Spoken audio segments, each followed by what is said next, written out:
In the shadows of the great patriarch's legacy, after the sorrow of Sarah's death, a new figure emerges. Her name is Keturah.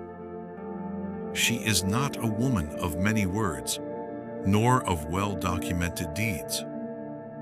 But her presence is powerful, and her legacy far-reaching.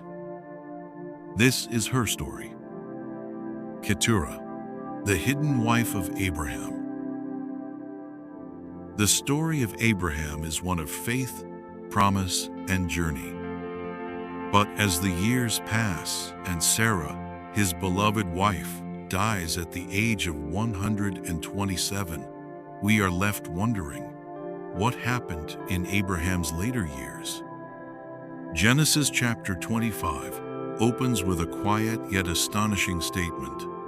Abraham took another wife, whose name was Keturah. Genesis chapter 25, verse 1. Who was this woman? Where did she come from? And why does the Bible say so little about her? Let's journey into ancient texts, rabbinical interpretations, and historical traditions to uncover who Keturah truly was. Names in the Bible carry deep significance.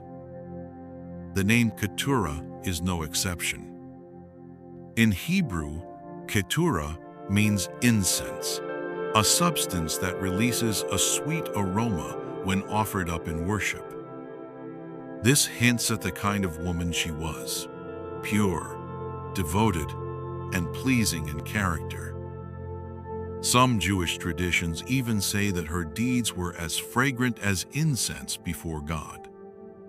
She was not chosen by Abraham lightly. After all, he was the father of nations and a man deeply connected to divine promise. An age-old question arises among scholars. Was Keturah the same person as Hagar, the Egyptian maidservant of Sarah?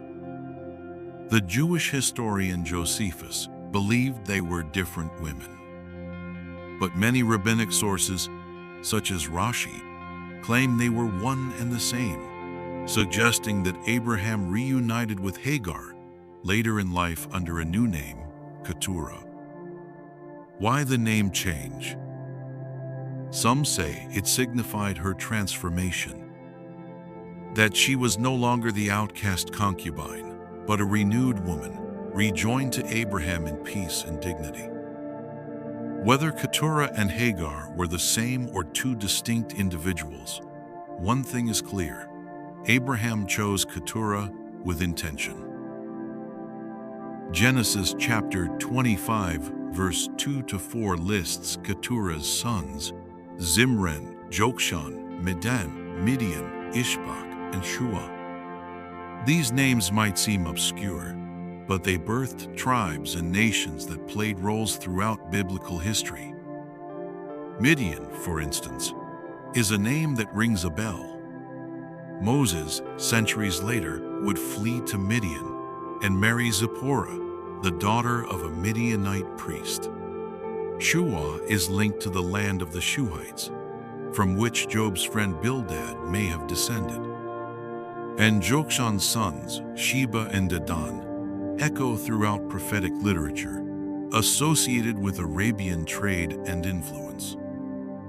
Keturah's children went east, away from Isaac, the child of promise, but not forgotten. Genesis chapter 25, verse 6 says, "But to the sons of the concubines, Abraham gave gifts while he was still living, and sent them eastward, away from Isaac his son, to the country of the east." This wasn't a rejection, it was a strategic separation. Why does Keturah matter? In a patriarchal world where women often existed in the background, Keturah's inclusion, by name, in Scripture, speaks volumes. She represents the afterstory, the quiet continuation of Abraham's influence beyond the promised line of Isaac. Through Keturah, Abraham fathered a stream of nations, people who would shape the geography, politics, and spiritual landscape of the ancient Near East. Some even suggest that the Eastern religions and philosophies bear traces of Abrahamic thought, filtered through the line of Keturah.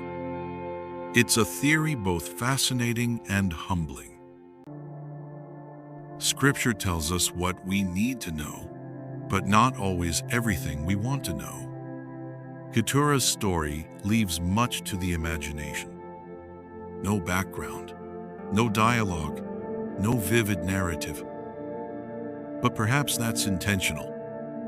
Perhaps her silence is her strength. Her presence, though quiet, becomes a bridge, a connection between the covenant line and the broader nations of the world. She reminds us that God's work goes beyond what's recorded. At Abraham's burial, it is Isaac and Ishmael, sons of Sarah and Hagar, who come together to lay their father to rest.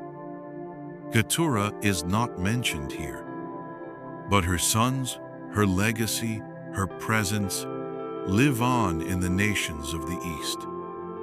Some traditions call her the mother of wisdom, linking her sons to sages and seers of the ancient world. Others see her as a symbol of restoration, whether as Hagar renamed or as a new woman embraced by Abraham in his final chapter. Either way, her story is one of hope, of second chances, of fruitfulness after sorrow. In the quiet corners of Scripture, we find hidden figures. Keturah is one of them. She wasn't the beginning of Abraham's story, nor the centerpiece. But she was the final chapter, a chapter of peace, of life, of legacy. So the next time you read of Abraham, remember this. Even after the promises were fulfilled, even after Sarah was gone, God was still writing, still working, still blessing. Through Keturah, the hidden wife of Abraham. If this story moved you, don't forget to like, share, and subscribe for more hidden truths and powerful biblical narratives. Thanks for watching the Bible in Reflection.